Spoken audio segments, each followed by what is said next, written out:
Douglas Bickford, July 2nd, 2021. 8 months free and clear of a toxic relationship. That's how long it's been for me. Okay? Without jumping into another relationship. Because you know why? Because now I have self-esteem. I didn't have to jump into a relationship to have somebody tell me they love me. And because you have to go through the pain of the breakup before you can ever have another relationship, a healthy relationship. You have to go through the pain of the one you lost before you ever get in another one.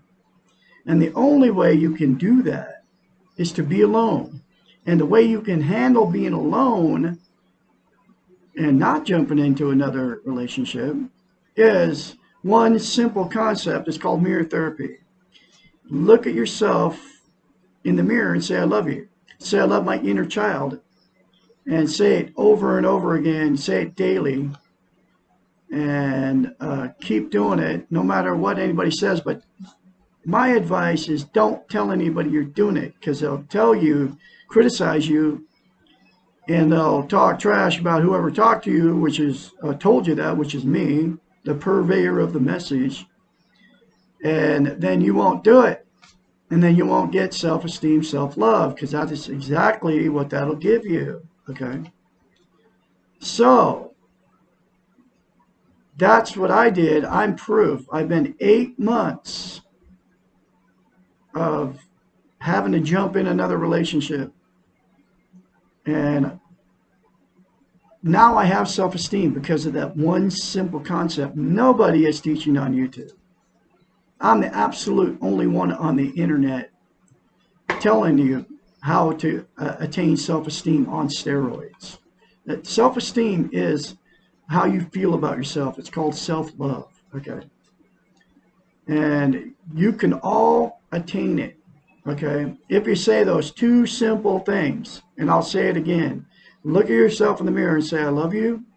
Look at yourself in the mirror and say, I love my inner child. I want to nurture my inner child. We all have an inner child, whether you're a man or woman.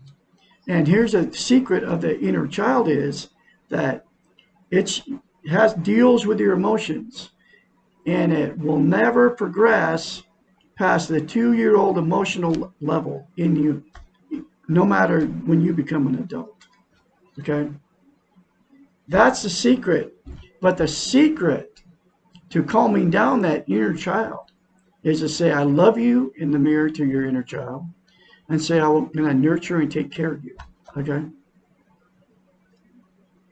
It's all true, folks, and it comes out of the book. It's called The Portable Therapist. She's a doctor of psychology. Her name's Susanna McMahon. You can get the book. It's in a link in the description of this video. Okay? Get the book. I'm going through it chapter by chapter. This is chapter 8 that I'm going to go through today. And get the book. There's many more concepts in this book that's going to make you healthy so you can have healthy relationships. Because without self-esteem, self-love, the way you feel about yourself, if you don't love yourself, you can't love and you can't be loved. So you'll attract the same thing that you are. That's why dating sites, I met mine on Craigslist. She was looking on Craigslist. I was posted on Craigslist. It was my 4th marriage. I've had many failed relationships. 4 marriages is just one of them.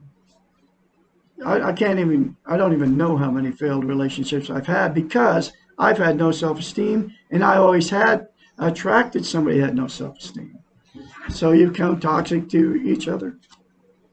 That's the way it is. And if you're going through it right now, do not jump in another relationship. If you happen to see me, do that. Do those 2 things, and get the book, The Portable Therapist. Continue to watch me. I am going through chapter by chapter. This is chapter 8. I'm telling you, it'll change your life. Chapter 8, why can't life be fair? The reality that life is not fair seems to be one of the most difficult and painful concepts for clients to accept. Now, you remember she's a psychiatrist, so she had clients, so she knows what she's talking about. Perhaps the reason for this is that our Western linear model implies that it is a fair world, and if you work hard enough and long enough, you will achieve your goals. Now, I got to grab this little cat here. Are you there? I can't tell if this is, I got two black cats. This one, I believe, is Bear. I love Bear. And then I got another black cat. Her name is Berlina. This might be Berlina. Are you Berlina? I can't tell her exactly like. Anyway, this could be Berlina. Anyway, so she is the love of my life. Okay, I have 7 cats. And I love cats. They're just good pets. And they will love you no matter what.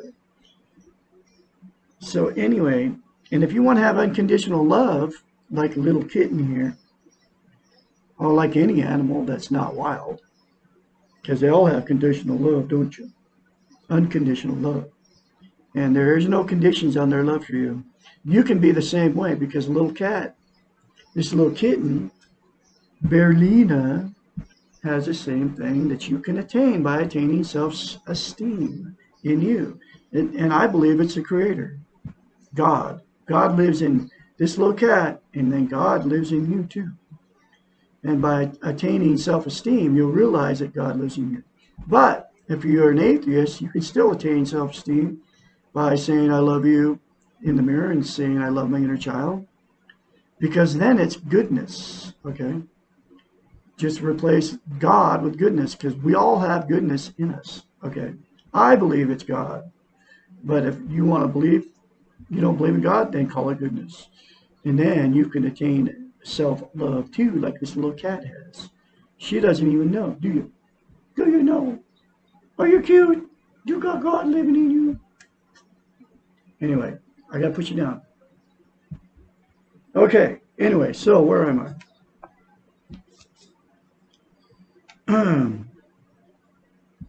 Perhaps the reason for this is that our Western linear model implies that it is a fair world, and if you work hard enough and long enough, you will achieve your goals.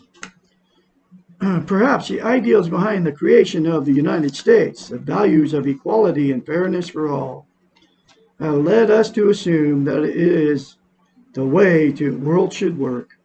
Whatever the reasons, the fact remains that we want the world to be fair. We want to be able to depend on something concrete, and we want some guarantees for our safety, security, and well-being. The fact that these guarantees do not exist does not stop us from wanting them. Many of our defense mechanisms, our illusions, television, our denials have to do with not accepting the fact that life is unfair. Life is not fair because fairness is a value judgment. This means that what is fair is subjective. It changes according to who is rating and what, when, and why. What is fair to me today may no longer be fair tomorrow, or in different circumstances, or around different people. An example, the promotion that I worked hard for but was given to you is not fair to me, but very fair according to your perspective. And even if you agree with me that it was not fair, next month you will justify the fairness of it by believing you are doing a good job.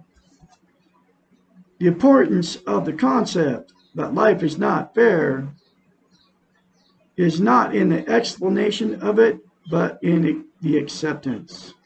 The question, why not, is a crazy-making one. There will always be reasons why life should be fair to you, and you may spend hours defending, denying, fighting, or being depressed because something unfair has happened again. The big issues of unfairness, the life and death issues, will never be explained in a way that makes sense. There is no answer to why question when someone you love is dying. We may know the how, cancer, heart disease, another disease, accident, but we will never know the why. And pondering the why causes dysfunctional behavior. This is a very different process from accepting and grieving. Grief eventually ends. It is a natural process. Wondering may never end. It is unproductive. And at some point, we must let go of the why and accept the reality and get on with living. Trying to make the world fair is both destructive and self-defeating. Many good-natured people run around trying to fix the unfairness of it all. Some of these we call codependents. Some are living martyrs, and very few are truly saints. Codependents and living martyrs tend to be filled with anger, resentment, envy, insecurity. The non-acceptance of this concept creates bitterness, unhappiness, and unnecessary pain and prevents the possibility of growth. This is truly not fair.